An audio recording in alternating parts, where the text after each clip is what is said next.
Oh, actually.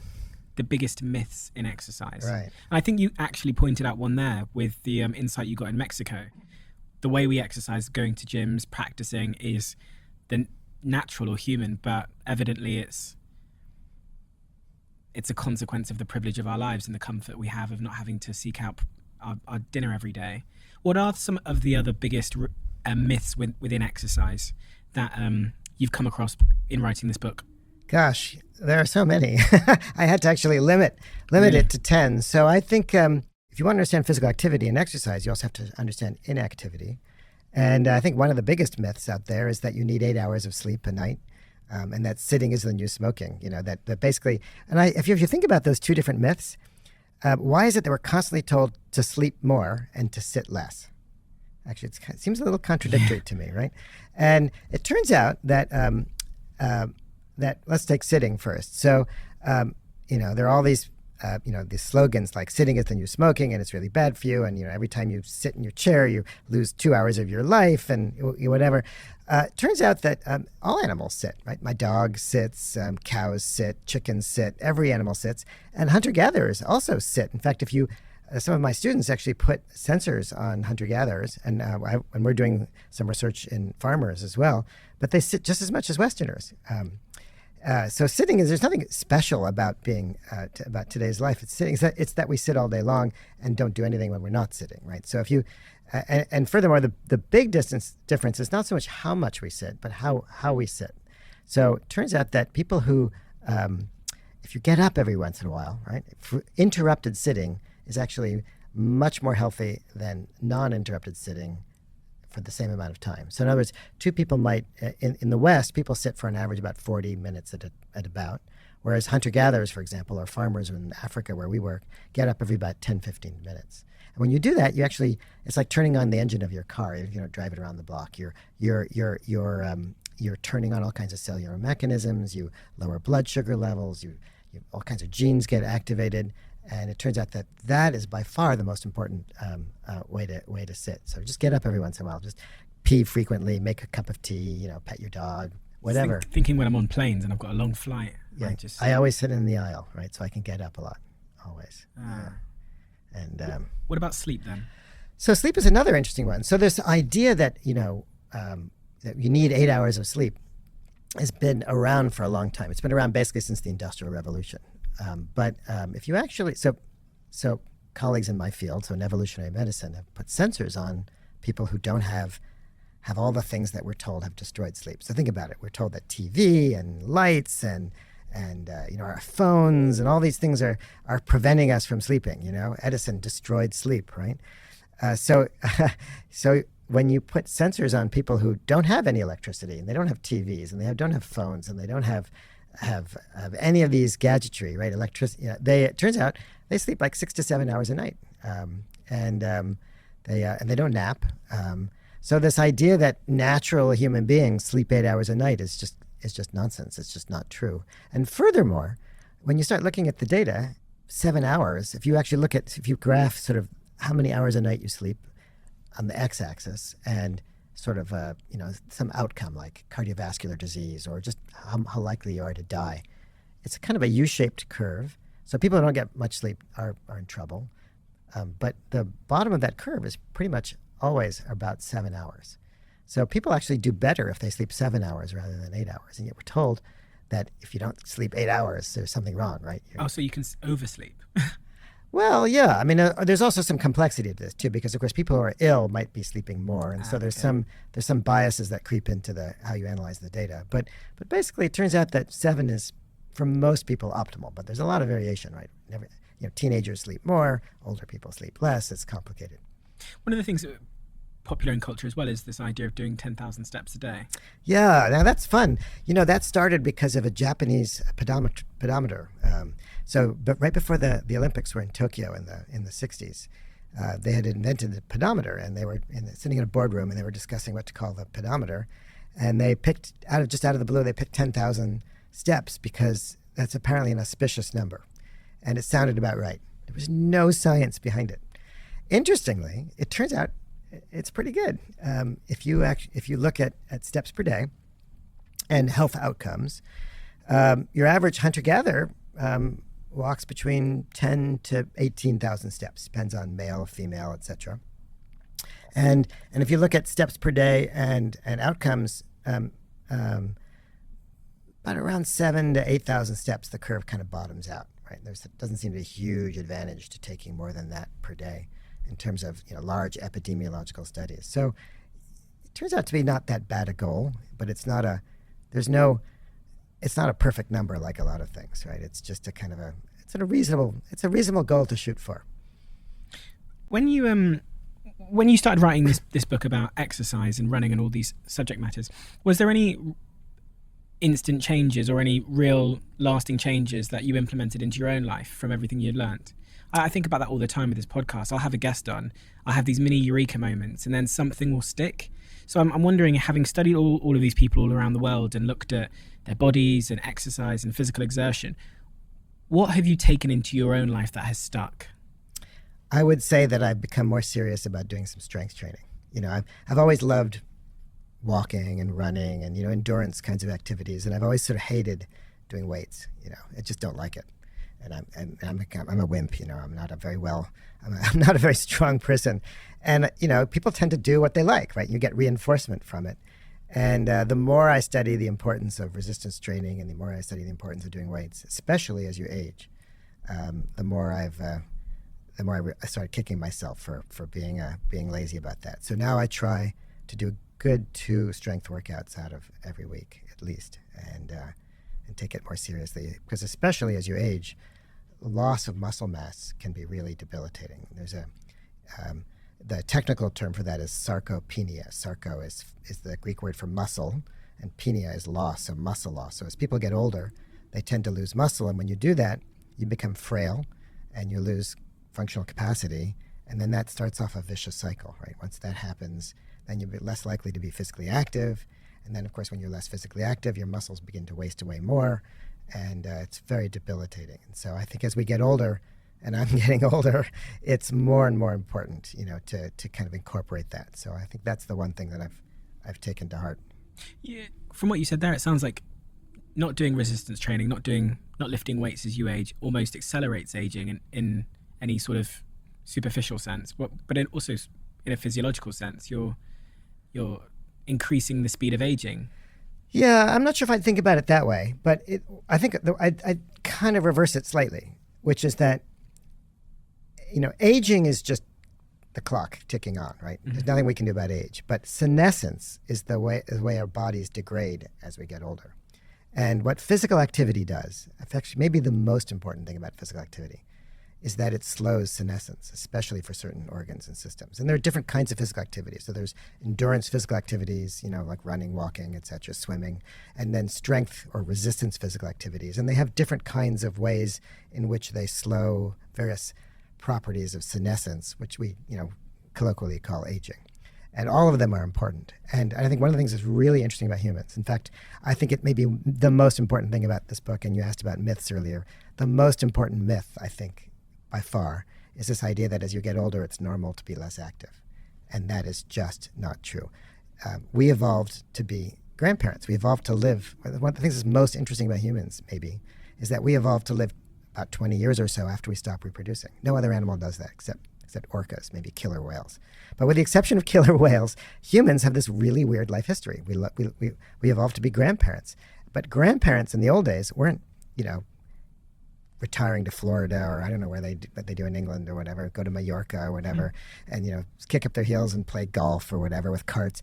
Grandparents in the olden days, right, or in many cultures still today, are working, right? They're working in the fields, they're hunting, they're gathering, they're getting food for their children and their grandchildren, they're helping with childcare, and that physical activity is, that's what their job is, to be physically active. But in turn, that physical activity turns on an amazing suite of physiological processes that counter aging. It turns on repair and maintenance processes that not only keep our muscles strong, but also keep our DNA from accruing mutations, keep our mitochondria numbers high, keep the cells in our brain from accumulating gunk, so that prevents Alzheimer's and other forms of dementia.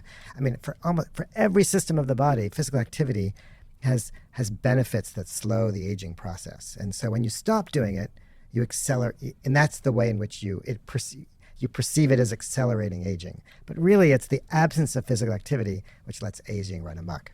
In your first book in 2013, The Story of the Human Body, in chapter 12, you said, you used this phrase, use it or lose it, basically. We evolved to use or lose our bodies. And I was sat with someone recently, and I was trying to figure out why it appears that when people retire, or the other instance I've seen is when their elderly partner passes away, it appears as if they don't live much longer. Yeah. It's kind of like folklore or something, that once you retire, your days are kind of numbered. Yeah, yeah. And I was trying to figure out the evolutionary reason for that, but it sounds like that's kind of what you've explained there. Well, I mean, I think part of that is depression, right? When you lose a partner, I mean, grief and depression, your cortisol levels go up, your immune system goes down. I mean, it's really tough on your body. I mean, psychosocial stress plays a serious physiological toll, but also, as you just pointed out, when people retire, they become less active, and that loss of activity has enormous effects on every aspect of our body. I mean, and our minds. I mean, physical activity is important not just for physical health, but also vital for mental health. And I think a lot of the problems that a lot of mental health issues we have today, depression, anxiety, some of them, to some extent, we can attribute that to less physical activity. And as people age, becoming less physically active, again, makes them much more vulnerable to a wide suite of diseases. So would you say we shouldn't retire? Or if you do retire, I mean, retiring is, again, another modern weird thing, right? Nobody retired in the past. I mean, if you're a farmer, it's like a subsistence farmer, and name it any place, right? It's not like suddenly you hit 65 and all of a sudden you no longer have to work in the fields. You work in the fields until you're dead, right? And hunter-gatherers don't retire. They continue to be physically active until they die, right? Or until they get too sick. So it's a very modern Western concept. And yes, we do pay a price for it. But you, of course, can replace, work that you do with challenging, rewarding, fun things to do. The important thing is just not to stop being physically active. One of my favorite studies ever published, without a doubt, is a study done by a guy named Ralph Paffenbarger. He realized that places like Harvard are fantastic for studying aging because Harvard, like other private universities, never lets go of their alumni. So until the day you die, they're asking you for money on a regular basis. and so he got the Alumni Association, the Harvard Development Office, to let him follow a series of Harvard alumni from several years and can keep asking them questions about their physical activity levels and also their diet and whether they smoked and stuff like that. And then he tracked them for 25, 30 years. And what he found was that the alumni, after you corrected for every factor you could think of, that as the alumni got older, the effect of physical activity on their health outcomes was bigger and bigger. So alumni who were in their 20s, 30s, and 40s, for example, who were exercising 4 or 5 times a week, they had about 20% lower death rates. By the time they got to their 60s and 70s, the alumni who were exercising more had 50% lower death rates. So as you get older, and this has been replicated again many times, but what he showed was that as you get older, exercise becomes more, not less important for maintaining your health. Exercise in my mind. You're talking there about insulin levels and how there's a link between your insulin levels and your chances of getting cancer. Sugar, glucose, inflammation. Bad. Yeah, I mean, look, if you want to take like the 3 things you should, if you really care about your health, don't smoke, right? That's kind of obvious. I think everybody knows that. Get some exercise. I don't think you need me to tell you that, right? And cut down on sugar, on foods that are high in sugar and low in fiber, right? That, what we call high glycemic foods. Those are the foods that elevate your blood glucose levels, your insulin levels shoot up. And insulin, the basic function of insulin is what we call an anabolic hormone. Its job is to store energy. Right? Glucose, but also fat. Okay. All right. Okay. So what insulin does is to get energy into cells. So it's like a taxi. It's like an Uber. It's like a taxi, yeah. Well, I mean, it's not a tax. It's telling other cells to do that. So insulin, for example, binds to other cells that are the actual taxis. So Okay. it's like calling the Uber, I would say, Okay. maybe, right? Um, and insulin is it's the So when you eat food, insulin levels go up because its job is to store that energy. And when you exercise, insulin levels go down because you want to then use that energy, right? So when cells get more energy, they're more prone to going out of control, basically. And inflammation is caused by getting you store so much fat in your cells that those fat cells start to swell. And when those start to swell, like anything, right, they start to rupture, they get damaged, and that damage attracts the immune system, and the immune system gets turned on, and that causes inflammation. So too much adiposity, too much fat, overswollen fat cells is a primary cause of systemic inflammation. And inflammation is like this slow burn in our bodies that causes widespread damage to pretty much everything you can think of. And it turns out that the two ways to deal with inflammation are, one, to prevent it, right? So don't eat foods that are pro-inflammatory. Like Anything with a lot of sugar, basically, right? I mean, the sugar is highly inflammatory, or trans fats are highly inflammatory. But also, turns out, many people don't know this, but you also want to turn down your immune system, right? You want to turn the dial down. And I don't know, just give you one guess what it is that does that. Exercise. And the way it does that is that when you're physically active, you're using your muscle cells. It turns out muscles are also an endocrine organ. Your muscles are producing a molecule called interleukin-6, IL-6, that in low levels is pro-inflammatory, but at high levels, it's actually anti-inflammatory. It turns down inflammation. And your muscles, because a third of your body is muscle, right? When you go for a run or swim or bike ride or whatever, you're producing a ton of this stuff, and it turns down levels of inflammation. So people who are physically active, even if they're overweight, are actually controlling and regulating their inflammation. And we never evolved to regulate inflammation because we never evolved to be physically inactive. Until recently, nobody was physically inactive unless they were dying, right? So we never evolved an alternative mechanism to regulate our inflammation other than physical activity. And we didn't live in a world with this much sugar. We never lived in a world. I mean, it's astonishing. You pay more money for foods today that have less sugar added. Right? I mean, that's just ridiculous, right? Because it's so cheap. And sugar is, everybody loves sugar. I mean, I've gone hunting with hunter-gatherers, foraging really? with hunter-gatherers. And I can tell you that they're honey addicts, right? I mean, I've gone out with these guys, and they go from, if they fail on their hunt, like by 10 or 11, if you haven't killed an animal, that's it for the day, right?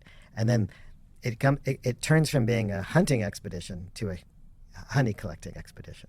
And they'll go from hive to hive to hive, get smoke, burn out the bees, and just gorge themselves on more honey than I could possibly imagine to eat. Except these are lean, physically active hunter-gatherers, and they handle it just fine.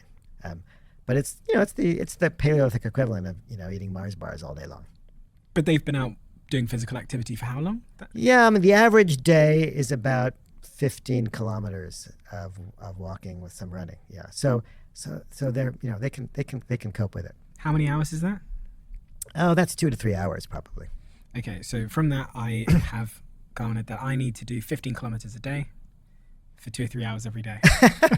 Well, remember, it's not a prescription, right? So that's kind of like the paleo fantasy, sort of naturalistic fantasy that if you live like a hunter-gatherer, somehow your world will be perfect, right? Mm.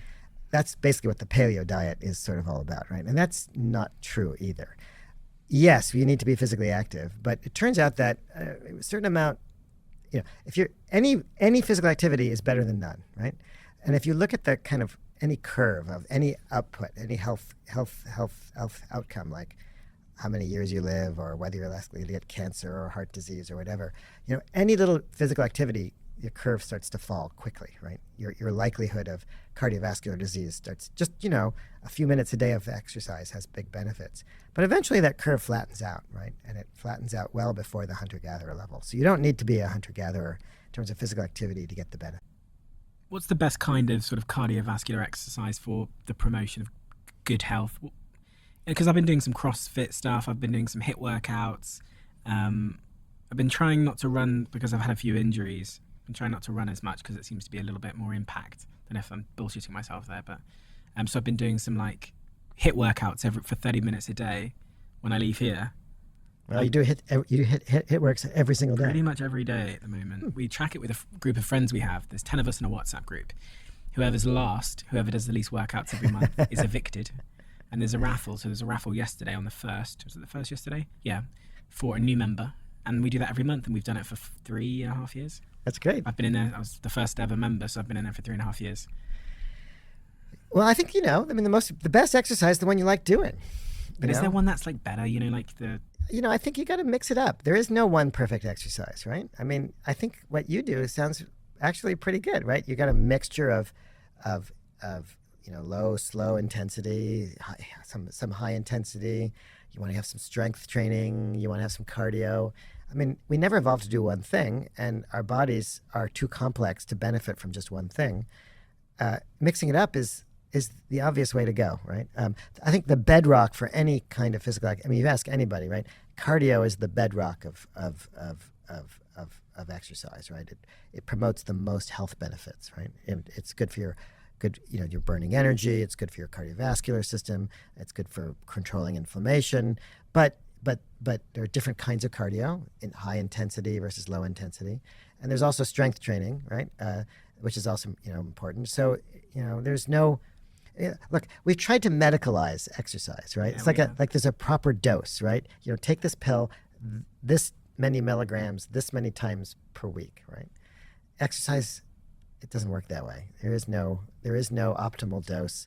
Everybody's different. It depends on, are you more worried about heart disease or Alzheimer's or diabetes or depression, or are you previously injured? Are you fit? Are you unfit?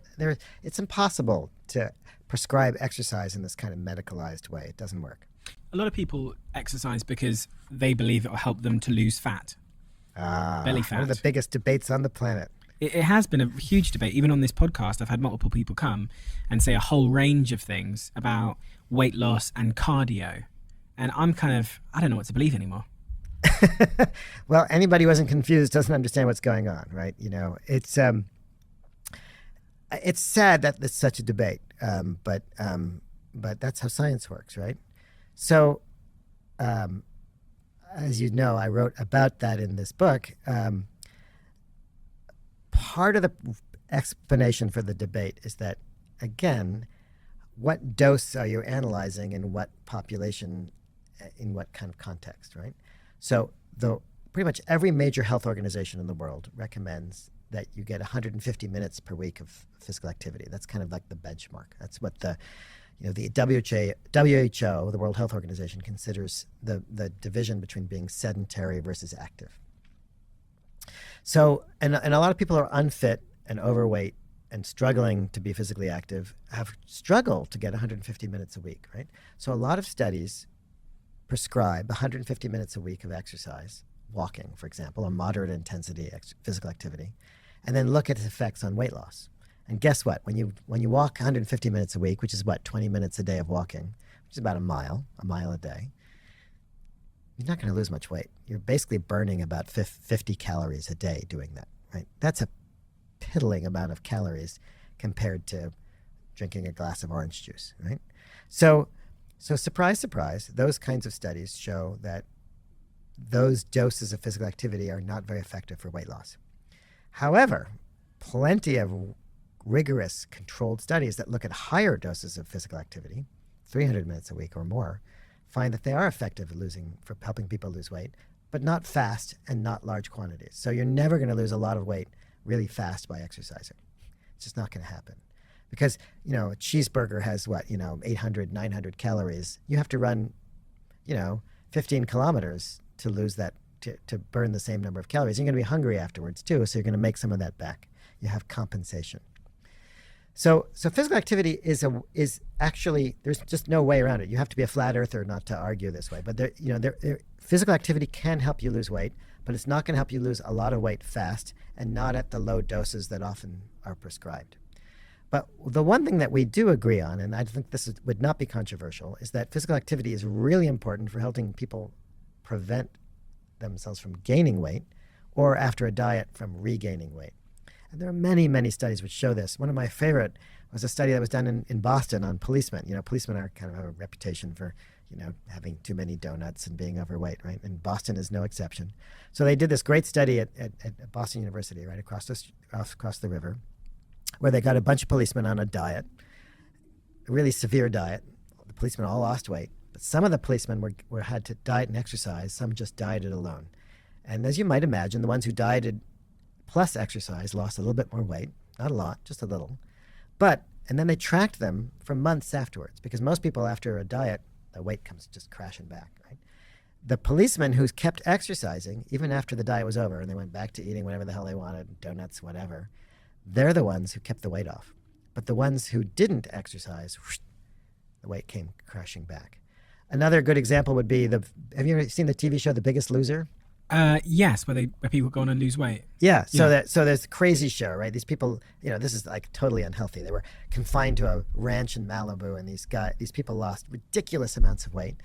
A guy named Kevin Hall at the National Institute of Health studied them for years afterwards and looked at, and most of them regained a lot of the weight that they lost. And there was one person on the show who did not, and that was the person who kept exercising. And that's just yet more, it's one data point. But there's lots and lots of evidence to show that physical activity, what its other important benefit when it comes to weight is preventing weight gain or weight regain.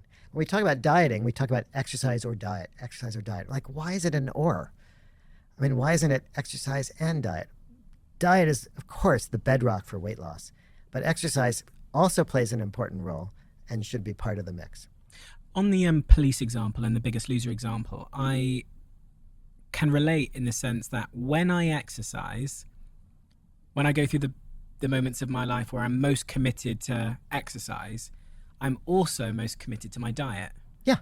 Because if I go to the gym, I will not then leave the gym and have a donut or a pizza. Absolutely not. It seems like wasting the effort. So if you look at the sort of correlation between the moments in my life where I eat healthiest, they're also the moments in my life where I'm most focused on the gym. And I noticed there was a couple of months ago, I had a bit of a motivation slump. Managed to stay in our little WhatsApp group, but coasted down the bottom of the leaderboard for a couple of months on just like surviving every month by one. And through those moments, my motivation in the gym had gone down and my diet had gone down. The minute I managed to get in the gym and do a big workout, the same day my diet came back. Yeah, of course, right. And they co-vary, right? And that's one of the reasons why when people do big studies of what you can look at what people die of, right? What's on the death certificate? Cancer, heart disease, whatever, heart attack. And then you look at what caused the cancer, what caused the heart disease. When people try to do that, it's almost impossible to separate diet and exercise, because people who tend to eat better also tend to exercise more. They're both, in our modern upside down, topsy-turvy world, they're both markers of privilege. People have money to go to the gym, also have money to buy healthy foods. And people who care about their physical activity also tend to care about their diet. So at that level, they're very hard to separate. However, if you're studying a particular component of a system in a randomized controls trial in a lab, you can separate them out. And so we know that they have independent and also interactive effects.